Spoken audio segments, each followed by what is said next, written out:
እንግዲህ ለዚህ ሁሉ ሚዛን ሊሆነን ይችላል መጽሐፍ ቅዱስ ብዬ አስባለሁ። ምክንያቱም አሁን እየሰማን ያለነው ነገር በጣም ትንሽ ከበድ ያለና ከፍ ያለ በመሆኑ መጽሐፍ ቅዱስ ስለዚህ ምን ይላል የሚለውን ነገር በተወሰነ መልኩ መዳሰስ ግድ ነው ብዬ አስባለሁ። በዚህ ላይ በኦሪት ዘጸአት ምዕራፍ 20 ቁጥር 4 ላይ ለሙሴ ከተሰጡት 10 ትእዛዛት የመጀመሪያው ምንድነው?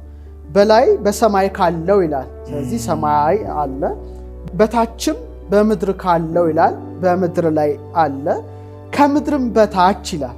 ከዛ በኋላ በውሃ ካለው ነገር የማናቸውንም ምሳሌ የተቀረጸውን ምስል ላንተ አታድርግ ይላል። ስለዚህ እዚህ ላይ በሰማይ ካለ አለ፣ በምድር በታችም በምድር አለ፣ ከምድርም በታች ይላል እና በውሃም ጭምርና የተቀረጸውን ምስል ላንተ አታድርግ ይላል። ስለዚህ እንዳናመልካቸው የታዘዙ ነገሮች አሉ ማለት ነው። በሰማይም በምድርም ከምድርም በታች። ይሄ አንዱ ትልቁ ትእዛዝ ነውና ለምን ለሙሴ ከምድርም በታች ብሎ አዘዘው ነው። ይሄ አንድ ጉዳይ ነው። ሌላው ሲኦል የሚለው ሐሳብ በመጽሐፍ ቅዱስ ላይ ተደጋግሞ ተጠቅሷል። ሲኦል ሲባል ከመሬት በታች ነው እንደ ቅዱሱ መጽሐፍ። ለምሳሌ ዳዊት በመዝሙር 85 86 13ኛው ላይ ነፍሴንም ከታችኛይቱ ሲኦል አድነሃታልና ይላል። ከታችኛይቱ ነው የሚለው ሲኦል አድነሃታልና ካለ እንደ ቅዱሱ መጽሐፍ ሲኦል የሚባለው ዓለም ከምድር በታች እንዳለ ያስረዳል ማለት ነው። ሶስተኛው ጥፋቷ በመጣ ጊዜ ምድር ላይ ዘፍጥረት 7:11 ላይ በኋላ ልናነሳው እንችላለን።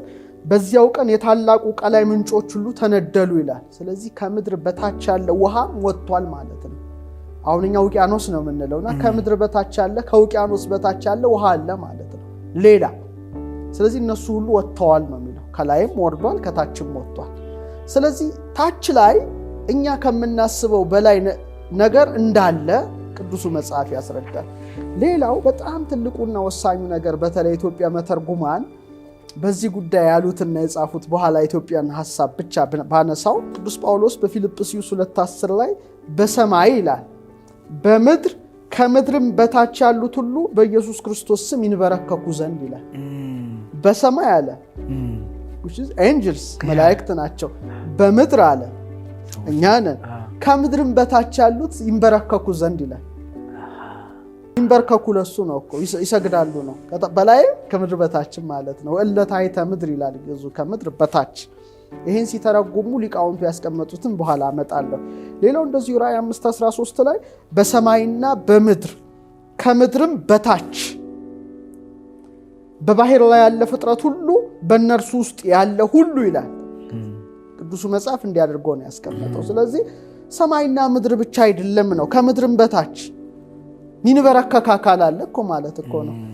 በባህር ውስጥ ያለ ፍጥረትም ይላል እኮ እና የሚንበረከክ የሚገዛ የሚያመሰግን ነው።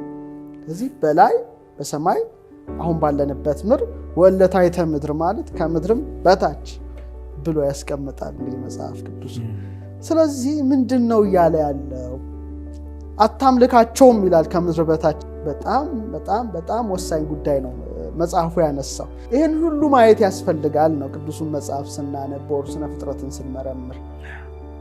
አሁን የኛም ባቀርብ በጣም የተመቸ ይመስለኛል። ሌላው ዓለም ትውፊት እንዳለ ሆኖ በኢትዮጵያ በተለይ ጥንታዊ መጽሐፍ የሄኖክን መጽሐፍ ማንሳት ግድ ይላል። መጽሐፍ ሄኖክ ወሳኝ ነገር ነው።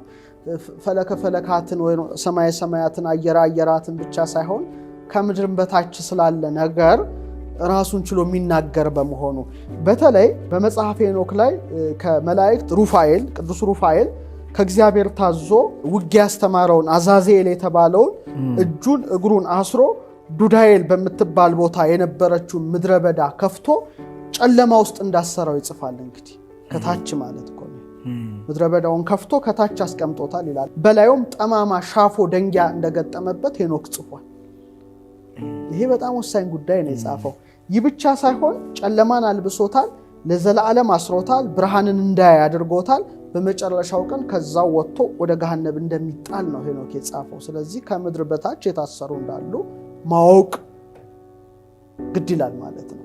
ይህ ብቻ አይደለም፣ ወደ 70 የሚጠጉ ትውልዶችን ይላል በምድር ኮረብቶች በታች እንደተሰሩ ይገልጻል። በተለይ 2ኛው ምዕራፍ 3ኛው ምዕራፍ ላይና ወደ ጭንቅ ቦታ ወደ ግዞት ቦታ ይወሰዳሉ ይላል። ያውም ወደ ሲኦል ወደ ገሃነመ እሳት እንደማለት ነውና እዚህ ላይ ስንመለከት ከምድርም በታች የታሰሩ እንዳሉ ይጽፋል ማለት ነው።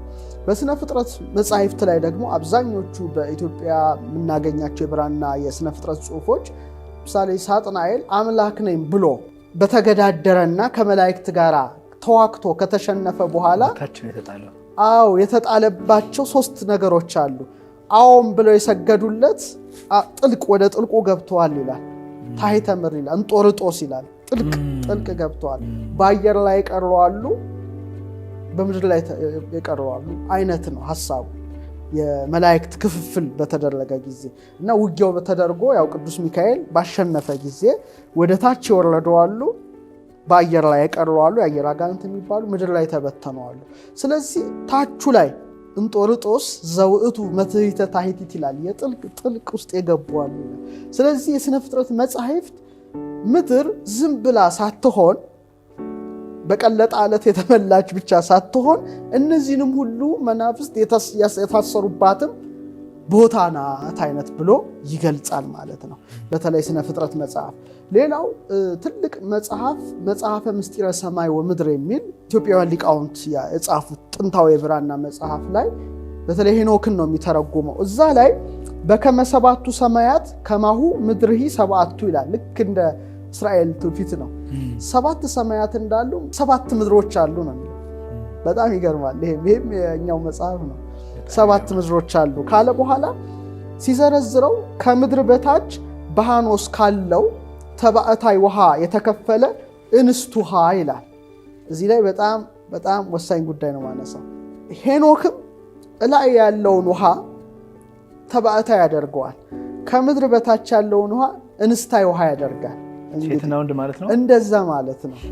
በጣም ብዙ ይሄ እንስታይ ውሃ ፌሚኒን ማስኩሊን ብዙ ሴክሬት አለው። እሱ ራሱ ችሎ የሚነሳ ስለሆነ አልገባም።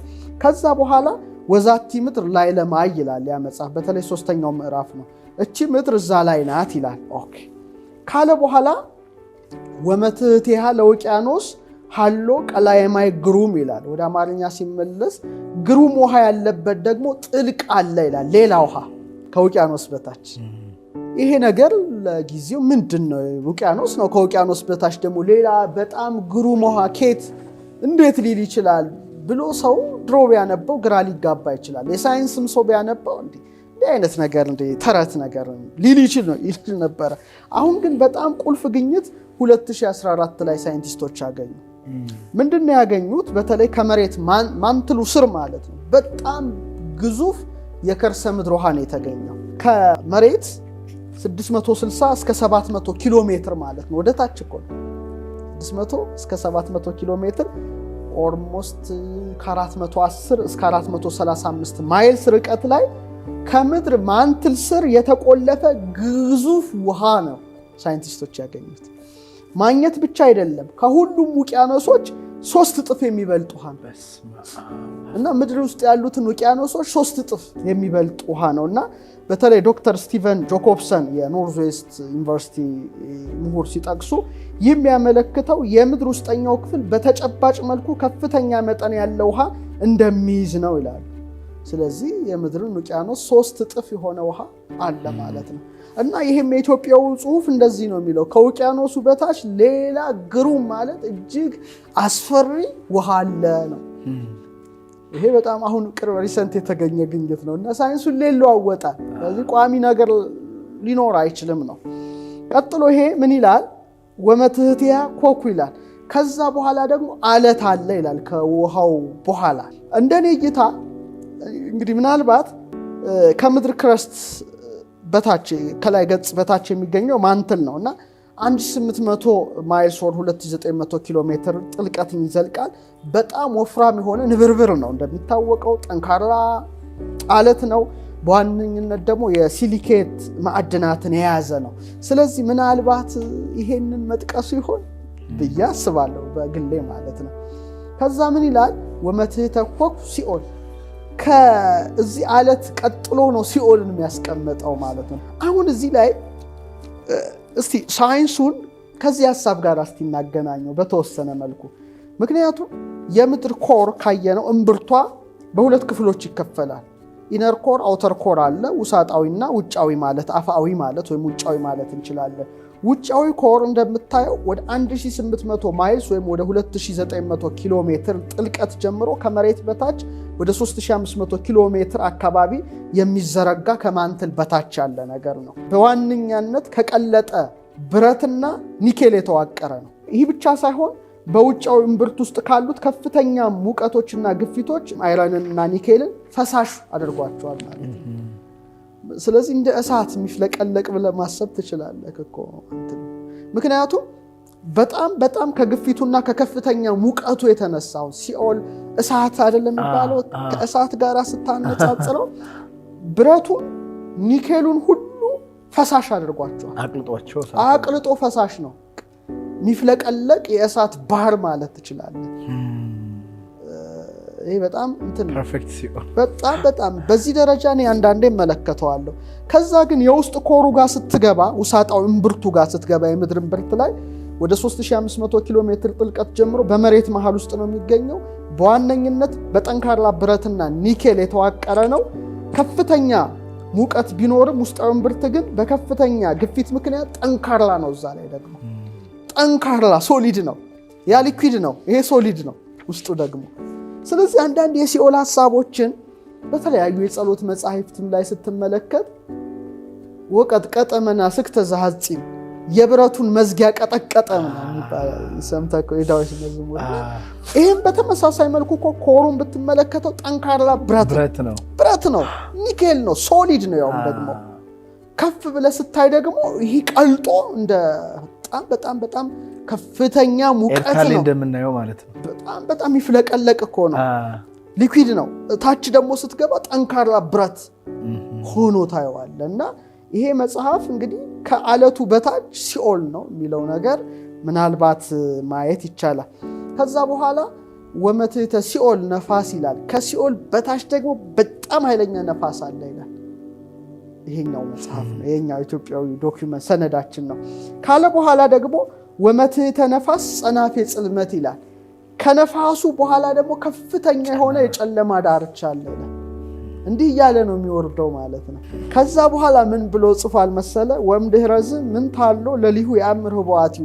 ከዛ በኋላ ግን ምን እንዳለ የፈጠረው አምላክ ብቻ ነው የሚያውቀው፣ የሚታወቅ ነገር አይደለም ብሎ መጽሐፈ ምስጢረ ሰማይ ወምድር ይሄንን ያስቀምጣል።